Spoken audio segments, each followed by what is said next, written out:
Gabriella here today, and I'm super excited to be doing a review for the Hampton Art Stamp Perfect Stamp Positioning Tool. The tool itself measures 9 inches by 7 inches, and the stamping area is 7.5 inches by 5.5 inches. So that's big enough for your average A2 sized card and even things that are a little bit bigger. It has grid lines that you can see right there that are on the cover, and the tool comes with 2 magnets to hold down your paper, and you have to be a little careful with them because they're very strong. So as you can see right there, mine snapped together on me on the table, but you can store them on the back of your tool, or they also will stick to the front of the tool, the grid right there. It comes with a foam mat that you can put inside when you are stamping your clear stamps, and you can also remove it if you have some of the thicker rubber cling stamps. Now I'm going to go through a tutorial with 3 different types of paper. I've got Bristol paper, I've got a piece of Neenah Solar White 80-pound cardstock, and a piece of Stampin' Up! Whisper White cardstock. I'm using a layering stamp set that I really like called Watercolor Wings from Stampin' Up! And I'm using some Stampin' Up! Inks. I've got Coastal Cabana there, Pistachio Pudding, Tempting Turquoise, and Bermuda Bay. So I'm going to be doing the big butterfly that's in this set, which is 3 layers plus the body and the antenna.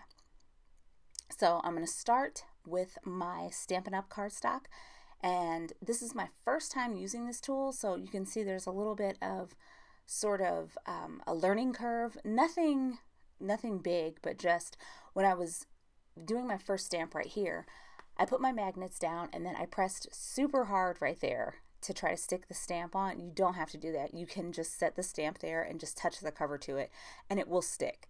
So because I pressed down so hard, I kind of moved my paper around because the stamp itself stuck to the paper. So that's my own error, nothing with the tool. So just like the Misty, this tool will allow you to stamp several times in the exact same spot to get a darker image if your image wasn't crisp enough. And I also wanted to try, just as a side note, the We Are Memory Keepers tool, the Precision Press, but I couldn't find it anywhere. So this tool is a really nice price point, and it works very, very well. So I'm very, very happy with it. So I'm going through here and I'm finishing up my first layer, and then now I'm going to do my second layer with a slightly darker color. So I'm just going to position the second layer stamp right on top of the first image. And see, as you can see, that time I didn't press down nearly as hard and it stuck anyway. And still, I can ink up my stamp several times to stamp in the same spot.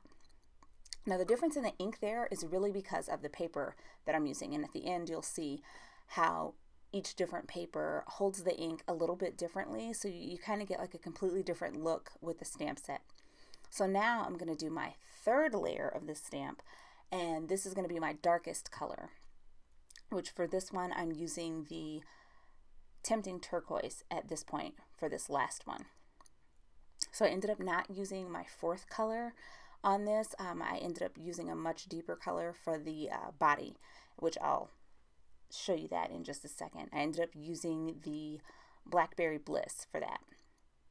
So right now you can see like I can stamp like again in the same spot 2 or 3 times to make sure the image is really crisp without ruining my stamp. So now I'm going to just clean my tool off right there with just some ink away wipes, and I'm still going to follow the same procedure that I was doing before just to add the body to the stamp now. Again, that's me pressing way too hard. And then just like that, the body's right there. And so I did 3 of these. And now you can see, like I said, the difference between each finished image just because of the paper. There's the Whisper White, the Bristol, and the Neenah Solar White. They all look really nice, but I feel like you can tell the Bristol paper is a little bit darker than the other 2. But I'm really, really satisfied with how quickly I was able to do all of those and how good the images look. And they're so clean that you can die cut them out if you have dies for whatever image that you're stamping. In this case, I forgot that they had antenna and I should have cut them out before I stamped that on, but that's an easy fix. So overall, I'm extremely happy with this tool. I think I'm going to be using it quite a bit. I hope you learned everything you wanted to know about this tool. Thank you very much for watching. Happy crafting!